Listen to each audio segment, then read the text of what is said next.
পটল সবসময় একরকমভাবে না খেয়ে একটু অন্যরকমভাবে আমার খাওয়ার ইচ্ছা হলো। সেই মতো কাজ শুরু করে দিলাম। পটলটা নিয়ে দুই দিকে মুখটা কেটে নিয়েছি আর একটু গাটা চেঁচে নিয়েছি। নিয়ে এবার শিলের মধ্যে একটু থেতো করে নিচ্ছি। থেতো করে নিয়ে এবার এটাকে আমি একটু হালকা বেটে নেব। বেটে নিলে একটু ভালো হয়। একটু ভালো করে বেটে নিচ্ছি। আমার আগে কিছুটা বাটা হয়ে গেছিলো, এখন আমার শেষ এইটা বাটলেই আমার হয়ে যাবে। এবার ভালো করে বেটে নিয়ে একটা থালার মধ্যে তুলে নিচ্ছি আমি। তুলে নিয়ে আরও একটা আমাকে মশলা করতে হবে। তবে পরে বুঝলাম যে পটলের গায়ে খোসাটা একটু কেটে দিলে আরও ভালো হতো, বাটতে সুবিধা হতো, এই আর কি। থালার মধ্যে তুলে নিচ্ছি আমি। এরপরে আমি একটা মশলা বানাবো, সেই শিলেতেই বেটে নেব। পেঁয়াজ নিলাম, লঙ্কা নিলাম, আর এখানে আছে গোলমরিচ, জিরে, সাদা সর্ষে না হলে আপনারা কালো সর্ষেও ব্যবহার করতে পারেন। আরও দুটো লঙ্কা দিয়েছি। এটা এবার জল না দিয়ে আমি বেটে নেব, কারণ পেঁয়াজে তো রস আছে, তাতেই আমার বাটাটা হয়ে যাবে।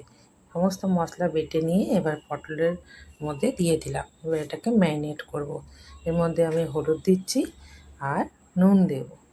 নুন দিয়ে দিলাম, দিয়ে ভালো করে পটলের সঙ্গে মশলাটা ভালো করে মাখিয়ে কিছুক্ষণ রেস্টে এটাকে রেখে দেবো। অন্তত আধ ঘন্টা মতো তো রাখতেই হবে। এবার আমি এটাকে ভাজবো।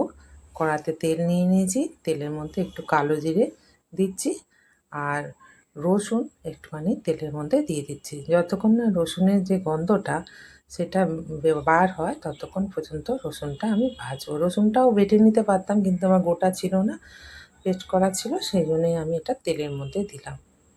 এবার যে পটলটা ম্যারিনেট করে রেখেছি, এবার সেই পটলটা আমি দিয়ে দিলাম। এবার এটাকে সুন্দর করে ভাজতে হবে। বেশি হাই ফ্লেমে ভাজলে কিন্তু হবে না, একটু কমে আছে, একটু ঢাকা দিয়ে ভাজতে হয়। আমার কিছুটা ভাজা হয়ে গেছে, আরও খানিকক্ষণ ভাজতে হবে। একটু নাড়াচাড়া করতে হবে, কারণ তলাতে একটু লেগে যাবে। ভালো করে এটাকে নাড়াচাড়া করে ভালো করে সুন্দর করে যতক্ষণ না আরও সুন্দরভাবে ভাজাটা হচ্ছে ততক্ষণ কিন্তু এটা ভেজে নিতে হবে। এরকম করে খেয়ে দেখেছি যে খুব একটা খারাপ লাগে না, ভালোই লাগে। এই দিয়ে কিন্তু ভাত খাওয়া হয়ে যায়। তাই এটা করলাম এবং খেতেও কিন্তু ভালো লাগলো। আপনারা একবার করে দেখতে পারেন, লাইক কমেন্ট দিয়ে জানাবেন।